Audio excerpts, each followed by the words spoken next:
नमस्कार. इंद्रधनुष्याच्या भागात आपलं हार्दिक स्वागत. आज आपल्या भेटीला आपल्या देशातील सर्वात हुशार विद्यार्थी येतोय, ज्याची ग्रीनिज बुकमध्ये नोंद झाली आहे.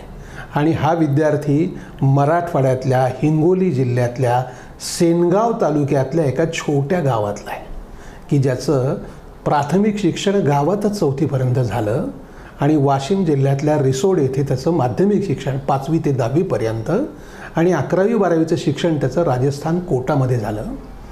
त्यांनी 22 ऑलिम्पियाडमध्ये गोल्ड मेडल मिळवलं आहे. पृथ्वीरत्न पुरस्कार त्याला मिळाला आहे. अनेक पुरस्कार त्याला मिळालेले आहेत आणि MIT बोस्टनमध्ये त्याला प्रवेश मिळालेला आहे 100% शिष्यवृत्तीवरती. असा एक आगळा वेगळा विद्यार्थी आपल्या भेटीला येतो आहे. दर्शको, जरा सरसावून बसा आणि बघा की आमच्या आकाशनी ही जी झेप घेतलेली आहे, त्याचं नाव जे आहे ना आकाश, ते त्यांनी कसं सार्थक केलं आहे आपण थेट त्याच्याकडूनच समजून घेऊया. नमस्कार आकाश. मी जो तुझा आत्ता परिचयामध्ये उल्लेख केला की तू हिंगोली जिल्ह्यातल्या सेनगाव तालुक्यातल्या छोट्या गावातला विद्यार्थी आहे आणि आईवडील तुमची शेती आहे. तर तुझं गावचं स्वरूप कसं होतं आणि प्राथमिक शिक्षण तुझ्या गावात कसं झालं, जरा आम्हाला सांग ना दर्शकांसाठी. खरं तर म्हणजे माझं प्राथमिक शिक्षण हे गावातल्या शाळेमध्ये 1ली ते 4थीपर्यंतचं जे काही प्राथमिक शिक्षण आहे ते गावामध्ये झालं आहे, एका जिल्हा परिषदेच्या शाळेमध्ये. जिल्हा परिषदेची शाळा म्हणजे 4-5 वर्ग असतात आणि तेच मुलं गावातले काही गणवेशामध्ये येतात, काही सिव्हिल ड्रेसमध्ये. तर अशा पद्धतीची शाळा आणि त्याच्यामध्ये मी 4थीपर्यंतच शिकलो. परंतु आईवडिलांनी लहानपणापासून एक संस्कार मनामध्ये पेडला होता की प्रामाणिकपणाने आणि कष्टाने जे मिळवलेलं असतं ते चिरकाल टिकतं. आणि एज्युकेशन, मी माझ्या खूप साऱ्या स्पीचेसमध्ये बोललो, education is a powerful weapon which brings new change in your personality. म्हणजे शिक्षण हे एक असं शस्त्र आहे जे तुमच्या पर्सनॅलिटीमध्ये एक नवीन बदल घडवून आणण्याचं काम करत असते. आणि हा विचार आईवडिलांनी 1ली ते 4थी या कालावधीमध्ये माझ्या मनामध्ये पेरला. आणि 1ली ते 4थी या बालवयामध्ये जे आपल्यामध्ये संस्कार होत असतात ते संस्कार आपण पूर्ण आयुष्यभर जपत असतो आणि याच्यामध्ये चांगले संस्कार होणं गरजेचं असते. आईवडिलांनी तेच संस्कार माझ्या मनावरती केले. अभ्यास करायचा असते, शिक्षणाने माणूस मोठा होत असतो, अभ्यास आपण आपल्यासाठी करत असतो, हे आईवडील सांगत गेले आणि मी तसं करत गेलो. खरं लहानपणापासूनच शाळेमध्ये एक हुशार विद्यार्थी म्हणून माझं असं वर्चस्व होतं आणि तेव्हापासूनच मग अभ्यासाची गोडी निर्माण झाली. अभ्यास स्वतःसाठी करायचा असतो, त्यांना आपण मोठे होत असतो, असं करत करत मी अभ्यास करायचो, शाळेमध्ये जायचो आणि त्या काळच्या स्कॉलरशिप याच्यामध्ये मी चांगलं. तुझे बाबा आणि आई काय करतात रे? आई आणि बाबा प्रामुख्याने शेती करतात. बाबा शेती करतात आणि आई घरकाम करते. शेती किती आहे? 2 एकर, 2.25 एकर अशी शेती आमच्याकडे. आणि त्याच्यामध्येच आईवडील शेतकरी म्हणजे आईवडील कष्ट करून जो काही 5 जणांचं आमचं कुटुंब, त्यांचा उदरनिर्वाह चालतो. म्हणजे आजी आहे आणि आजी, भाऊ, आई वडील आणि मी, असे आम्ही 5 जण. मग तू जे नंतर मग 5वी ते 10वीपर्यंत तुझा तो वाशिम जिल्ह्यातल्या रिसोडमध्ये झाला का? हां, म्हणजे 4थीपर्यंत एक गुणवान विद्यार्थी म्हणून मी गावामध्ये ओळख होती.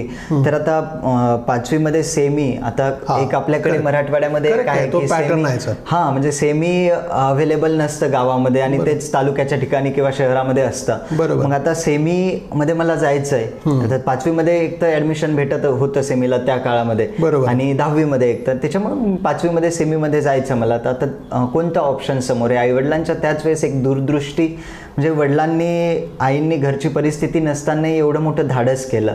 म्हणजे दोन्ही मुलांना तालुक्याच्या ठिकाणी शाळेमध्ये घालायचं हे त्या काळचं खूप मोठं धाडस होतं आणि त्यांनी तसंच केलं.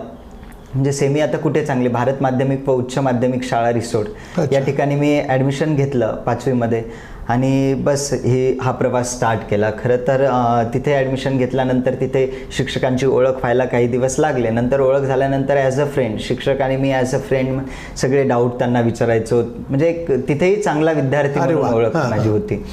आणि या म्हणजे माझं जे काही मी आज आहे ते असण्यामध्ये भारत माध्यमिक व उच्च माध्यमिक शाळेचा फार मोठा वाटा आहे. कारण की तिथे जे काय मी शिकलो, तिथे जे काही संस्कार झाले ते हार्डवर्क कसं करायचं असते हे ते सगळं तिथे किती वेळ अभ्यास करत होतास रे? मी 10वी पर्यंत नॉर्मल 3-4 घंटे असा अभ्यास करायचो, परंतु 11वी मध्ये गेल्यानंतर तिथे पण 10वी पर्यंत तू अन्य काही अवांतर वाचन करत? हा, अवांतर वाचन खूप काही करायचं. भगवद्गीता मी वाचलेली आहे, wings of fire, doctor APJ Abdul Kalam सरांचं अग्निपंख नावाचं बुक, ते अजून खूप सारे कादंबऱ्या वगैरे खूप साऱ्या वाचलेल्या आहेत. आणि म्हणजे DN देशमुख सर म्हणून एक सर होते, त्यांच्यामुळे, परत गिरी सर यांच्यामुळे मला वाचनाची आवड झाली, अवांतर वाचन कसं करायचं असतं त्यानं. आणि माझे जे काही स्पीकिंग स्किल्स आहेत किंवा ज्या काही लिहिण्याची कला, त्या या वाचनामधूनच मला आलेल्या आहेत. तुला 10वीला किती टक्के मार्क? 99.40, 99.40. 2019ची बॅच? हां, बिफोर कोविड. हां, बिफोर कोविड. आणि मग आता त्यावेळेला म्हणजे तू तर टॉपरच होतास ना? हां, टॉपरच होतो. ओके. मग तेवढे मार्क मिळाल्यानंतर मग पुढे तू काय करायचं आणि काय शिकायचं याचा काय विचार केला? लहानपणापासून आहे ना, 4थी-5वी पासून एक IAS व्हायचं होतं है ना, कलेक्टर व्हायचं जिल्ह्याचा, असं एक ॲम्बिशन माझं पूर्ण होतं लहानपणापासून. आई वडीलही तेच सांगत आले किंवा वातावरणामध्ये मीही तेच सांगायचं मला कलेक्टर बनायचंय. परंतु 10वी मध्ये गेल्यानंतर मग काय झालं की doctor Padmashri doctor Tatyarao Lahane, doctor Vitthal Lahane हे खूप आधीपासून कॉन्टॅक्टमध्ये होते आणि त्यांनी सांगितलं तुझ्याकडे काहीतरी असं पाहिजे समोर, आता तू म्हणजे UPSCचं प्रिपरेशन करशील, एखादी BA BSc अशी काहीतरी डिग्री घेशील आणि जाशील, जर मे बी UPSC तुझ्याकडनं झाली नाही तर मग हाताखाली काय आहे? बरोबर, काहीच नाही, काहीच नसतं. मी BA BSc करून काहीतरी माझं केलं असतं. मक त्याच्यासाठी तू काय कर की JEE किंवा NEET यांसारख्या स्पर्धा परीक्षा दे, आधी डॉक्टर इंजिनियर चांगला बन आणि त्याच्यानंतर UPSCकडे वळ, असं त्यांनी सांगितलं. मग आता मी काय बनू शकतो?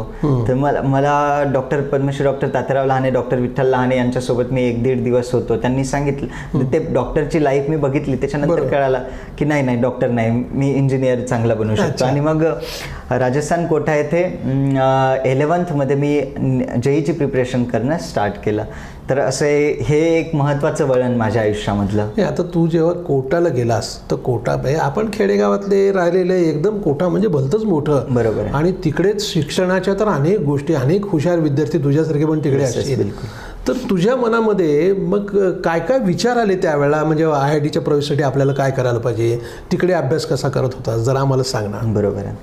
तर स्टार्टिंगला ज्यावेळेस मी गेलो होतो, पूर्ण भारतामधून खूप सारे विद्यार्थी तिथे येतात, म्हणजे प्रत्येक स्टेटचे काही टॉपर म्हणजे कसं असतं, एका विहिरीमध्ये एक बेडूक असतो, त्याला ते विहीरच त्याचं विश्व असं वाटतं. तसं मला जोपर्यंत हिंगोलीमध्ये होतो, महाराष्ट्रामध्ये होतो, तोपर्यंत महाराष्ट्रच माझं विश्व, ह्याच्यासमोर काही नाही, किंवा IIT पेक्षा मोठेही काहीतरी असू शकतं असं माहितीच नव्हती. बरोबर. मग तिथे गेल्यानंतर या मुलांमध्ये मी मिसळलो, त्यावेळेस कळालं की IIT काय आहे, MIT काय आहे, स्टॅनफोर्ड, ऑक्सफर्ड, हार्वर्ड ह्या युनिव्हर्सिटीज काय. IITचा वर्ल्ड रँक 177 येतो मुंबई जगातून, IIT बॉम्बेचा. अच्छा. मग त्यावेळेस मला एक असं मनामध्ये क्लिक झालं की यार, डॉक्टर APJ अब्दुल कलाम सरांचा एक म्हणजे लहानपणापासून प्रभाव माझ्यावरती आहे. त्यांचं खूप सारं वाचन केलेलं आहे, खूप इन्स्पायर करतात ते मला. तर त्यांचं एक वाक्य आहे की लो एम इज क्राईम, कमी ध्येय हा गुन्हा आहे. बरोबर. त्याच्यामुळे माझं ध्येय मोठं ठेवलं. मी IITच का करायचं, जर मी MIT, स्टॅनफोर्ड, हार्वर्ड यासारख्या युनिव्हर्सिटीजला थोडा अभ्यास केल्यानंतर अप्लाय करू शकतो, तर का IIT करू मी? मग त्याच्यानंतर मग मी डिसाईड केला, आता काही जरी झालं तरी मला MIT मध्ये जायचं आहे. MIT करायची, नंबर 1ची युनिव्हर्सिटी जगातली. त्याच्यासाठी ज्यांनी स्टार्ट केली, 11 hours सेल्फ स्टडी करायचो, 11 घंटे, 3 hours physics, 3 hours chemistry, 3 hours maths, 2 hours English, 5 hours classes असायचे. असं 16 घंट्याचं दररोजचं अभ्यासाचं शेड्यूल. आणि एक आपल्या विद्यार्थ्यांना एक हे असते की काही गोष्टी त्या काय करतात, स्टार्टिंगमध्ये कंटिन्युअसली करतात, 1 दिवस, 2 दिवस, 3 दिवस, महिनाभर, मग नंतर बंद पडतं. काही दिवस ते बंद राहतं, परत चालू होतं, परत बंद राहतं. हे असं असताना याच्यामुळे व्यवस्थित होत नाही. जे काही आपलं फायनल ड्रीम आहे, बरोबर, जे काही स्वप्न आहे ते स्वप्नपूर्ती होत नाही जर असं चालू राहिलं कंटिन्युअसली. तर त्याच्यामुळे मी माझं जे वर्क आहे ते कन्सिस्टन्सीनं चालू, सातत्याने संघर्ष, सातत्य आणि संयम. कोणतेही यश मिळवण्यासाठी ह्या गोष्टी मॅटर करत असतात. संघर्ष जो काय आपण घराच्या दूर राहतो 2-3 वर्ष, तो संघर्ष आहे आपला. मेसवरचं खाणं, आई वडिलांपासून दूर राहणं, क्लास करणं, हा संघर्ष तो सातत्याने आपल्याला करायचा आहे ना. सातत्याने अभ्यास, काही प्रायमरी थिंग्स आपल्या असतात. प्रायमरी गोष्ट या वयामध्ये जी विद्यार्थ्यांची आहे ती फक्त अभ्यास आहे. बाकीच्या गोष्टीमध्ये सेकंडरी थिंग्स बाकीच्या येतात, फॅमिली, परत मित्र, हे त्या गोष्टी या एजमध्ये असतात, बरोबर, त्या सेकंडरी असतात, त्याही करायच्या. परंतु प्रायमरी थिंग्स जी आहे ती आपला अभ्यास आहे आणि ती आपल्याला तिला महत्त्व धरून द्यायचं आहे. तो आपला अभ्यास जे काही डेली टार्गेट आहे, आपण जे काही ठरवलं ते डेली कंप्लीट केल्यानंतर मग आपल्याला जे करायचं ते करायचं, आपण मोकळे. पण तू आता MITच्या ॲडमिशनसाठी त्याच्या काही लेवल, काही परीक्षा वगैरे असतात ना, म्हणजे त्याचं काय काय केलं जरा सांग. ॲक्च्युली कसं असते, MITमध्ये किंवा ज्या काही युनिव्हर्सिटीज आहेत त्यांच्यामध्ये जाण्यासाठी एक आपल्याला इंटरनॅशनल लेवलची प्रोफाईल बिल्डअप असली पाहिजे. आकाश पोपळगट महाराष्ट्रापुरता ओळखीचा होता किंवा जास्तीत जास्त भारतापुरता, परंतु भारताच्या बाहेर आकाश पोपळगट कोण आहे हे कोणाला माहीत नव्हतं. म्हणून मी इंटरनॅशनल ऑलिम्पियाड देण्याचं ठरवलं 11th मध्ये. अशा 22 इंटरनॅशनल ऑलिम्पियाड्स दिल्या आणि 22च्या 22 मध्येही गोल्ड मेडल मिळवलं. अरे वा. तर मग आता एक इंटरनॅशनल आणि 4 वर्ल्ड रेकॉर्ड सेट केले. तशी इंटरनॅशनल स्ट्रॉंग एक इंटरनॅशनल प्रोफाईल माझी बिल्डअप झाली आणि बस मग आकाश पोपळगट काय आहे पूर्ण जगाला कळालं आणि MITनं ॲक्सेप्टही केलं. तुला 88 काहीतरी सुवर्ण पदक मिळाले. हां, एका ऑलिम्पियाडच्या 4 स्टेजेस असतात. इंटरनॅशनल 22 आहेत आणि असे पूर्ण जर काउंट केले तर ते 88. तुला म्हणजे एकदाही खाली आलाच नाहीस तू, म्हणजे सगळ्या परीक्षेमध्ये टॉपच. हा, पण ते कसं असते की काही वेळेस असं नाही की आपल्याला जेवढे ठरवले आपण तेवढे मार्क मिळतील. ते कसं काही वेळेस माझ्या बाबतीमध्ये अपयश आलं नाही, परंतु मोस्ट ऑफ द स्टुडंट असतात ते अपयशही येतं आणि तेही महत्त्वाचं असतं. परंतु ज्या वेळेस मला कमी मार्क पडायचे किंवा खचलेलं असतो त्यावेळेस एक सुरेश भटांची कविता आहे. अच्छा. विझलो जरी आज मी हा माझा अंत नाही, पेटेल पुन्हा नव्याने सामर्थ्य नाशिवंत नाही, छाटले जरी पंख माझे पुन्हा उडेल मी, अडवू शकेल मजला अजून अशी भिंत नाही, पेटण्याचे झोपडी माझे झालेत कैक कावे, पेटेल झोपडी अशी आग ज्वलंत नाही, येथील वादळे खेटेल तुफान अजून वाट चालतो आहे मी, कारण अडथळ्यांना भिवून अडखळणे पाऊलांना पसंत नाही. ही सुरेश भटांची कविता फार मला मोटिवेट करायची. आणि ज्या वेळेस असं वाटायचं मी काही करू शकत नाही, काही माझ्याकडनं होणार नाही, हे टॉपिक खूप अवघड आहे, हे मी कसं करू, त्या वेळेस ती कविता मनामध्ये मी म्हणायचो. क्या बात आहे. आणि ही फार मोटिवेट करायची. आणि एक तर परिस्थिती असते आपली घरची जी मोटिवेट करत असते, आईवडिलांचे कष्ट असतात जे की मोटिवेट करत असतात. कोट्यामध्ये गेल्यानंतर जाता मी ठरवलं होतं की काहीतरी लेबल, विजयाचं लेबल, व्हिक्ट्रीचं घेऊन मला परत यायचं आहे. तोपर्यंत महाराष्ट्रामध्ये यायचं नाही आणि तसंच झालं. तोपर्यंत मी घरी आलो नाही, MITचं लेबल घेऊनच वापस आलो. तर हे एक स्ट्रॉंग डेडिकेशन महत्त्वाचं असतं आणि सातत्य महत्त्वाचं असतं. आता बघ, आता तुला अनेक पुरस्कार मिळाले, म्हणजे आता पृथ्वीरत्न पुरस्काराने तू सन्मानित आहे, जागतिक स्तरावरचे पण पुरस्कार मिळतात. ते पण जरा सांग थोडं, म्हणजे काय असतं हे पुरस्कार, कसे मिळतात, त्याचं काय होतं जरा सांग ना. पुरस्कार तर खूप काही मिळतात, पण त्या पुरस्कारापेक्षा मोठं काहीतरी असतं ते आईवडिलांच्या चेहऱ्यावरचं समाधान. आणि ते मला पाहायला मिळालं की आपला मुलगा कुठून कुठपर्यंत जातो, आपली परिस्थिती कशी आहे घरची, त्या परिस्थितीमधनं तो समोर जाण्याचं स्वप्न पाहतो किंवा आईवडील एक म्हणजे समोर तो काही करेन किंवा न करेल ही आशा न बाळगता त्याला सपोर्ट करतात. त्यांच्या चेहऱ्यावरचं जे समाधान आहे ते जगातल्या सगळ्या पुरस्कारापेक्षा मोठं आहे. आज खूप सारे लोक बोलवतात, भेटतात आणि वेगवेगळे पुरस्कार, पृथ्वीरत्न, एमिनन्स एक्सलन्स अवॉर्ड दुबईचा तोही भेटला आहे. अजून खूप सारे पुरस्कार आहेत जे की भेटलेत आणि भेटणारेही आहेत समोर. पण सगळ्यात महत्त्वाचं ते आईवडिलांच्या चेहऱ्यावरचं समाधान, ते मला पाहायला मिळालं आणि ते प्रत्येक पुरस्कारापेक्षा माझ्यासाठी मोठं आहे. आणि ही गोष्ट मोठी आहे की एका खेड्यामधनं एखादा विद्यार्थी MITमध्ये जाऊ शकतो. तर कोणीही काहीही करू शकतं, फक्त मनामध्ये एक स्ट्रॉंग डेडिकेशन असावं लागतं. एखादी गोष्ट इम्पॉसिबल किंवा अशक्य कुठपर्यंत असते, जोपर्यंत एखादा माणूस तिला करू शकत नाही. आता मी करू शकतो, तसा हजारो मुलं आहेत बाकीचे जे की करू शकणार नाही. आता ह्या तुझं IITचं जे शिक्षण आहे त्याची काय कसल्या प्रकारची स्कॉलरशिप तुला मिळाली होती? MITची 100% स्कॉलरशिप मिळाली, ॲडमिशन आणि तिथे लिव्हिंग कॉस्ट जी काय आहे ते जे काय असेल, जेवण खाण राहणं सगळं एव्हरीथिंग 100%. आपल्याकडे एक तुझ्या नावानंच आकाशी झेप घे रे पाखरा सोडी सोन्याचा पिंजरा. तसं तू सोन्याचा पिंजरा सोडून आकाशात झेप घेतोयस. बरोबर. आणि एक जसं म्हणतात की जसं आपण झेप घेतो ना, म्हणजे घर असावे घरासारखे नकोच नुसत्या भिंती, तिथे असावा प्रेम जिव्हाळा नकोच नुसती नाती. बरोबर. त्या घरत्यातून पिलू उडावे. हां, म्हणजे त्याची भरारी घेतली पाहिजे. परंतु पिलू उडताना त्याने झेप घेताना त्याची उंबरट्यावर भक्ती असली पाहिजे, असं त्या कवीने म्हटलंय. आई वडीलही तेच सांगत राहतात की बरोबर, म्हणजे जमीन कधी सोडू नये. तर माझा प्रश्न असा आहे की तू MIT मध्ये शिक्षण घेतल्यानंतर तुझं ध्येय काय, तुला काय करायचं? मला डॉक्टर APJ अब्दुल कलाम सरांच्या स्वप्नातला भारत बनवण्यासाठीचं योगदान द्यायचं आहे. फिजिक्स, ॲस्ट्रॉनॉमी यांच्यामध्ये रिसर्च मला करायचं आहे आणि आवडेल, त्यांच्यासारखं जगायला आवडेल मला. अरे वा. आता शेवटचं की तू जो उल्लेख केलास की आपल्याकडे हजारो विद्यार्थी स्पर्धा परीक्षा देतात, तर त्या विद्यार्थ्यांनी त्यांच्या पालकांनी कसं करायला पाहिजे असं शेवटचं जरा तू सांग. बरोबर आहे. कसं असतंय की आई वडिलांचं काम आई वडील म्हणजे करतातच, परंतु आपल्याकडे काय आहे ते त्यांना विद्यार्थ्यांना असं दांबून ठेवणं आतमध्ये. हा एक प्रकार घडत असतो की नाही तुझं हे ड्रीम आहे, ते ड्रीम आहे, तू हे नको करू, आमच्या म्हणण्यासारखं डॉक्टर हो, इंजिनियर हो. कसं नसतं. विद्यार्थी कोणत्याही क्षेत्रामध्ये जाऊ शकतो. तुम्ही हजारो एक्झाम्पल आहेत, लता मंगेशकर, सचिन तेंडुलकर, अजून खूप सारे आहेत की जे शिक्षणामध्ये नव्हते, परंतु त्यांनी एक आता संगीत क्षेत्रामध्ये सगळ्यात मोठं गाजलेलं नाव म्हणजे लता मंगेशकर.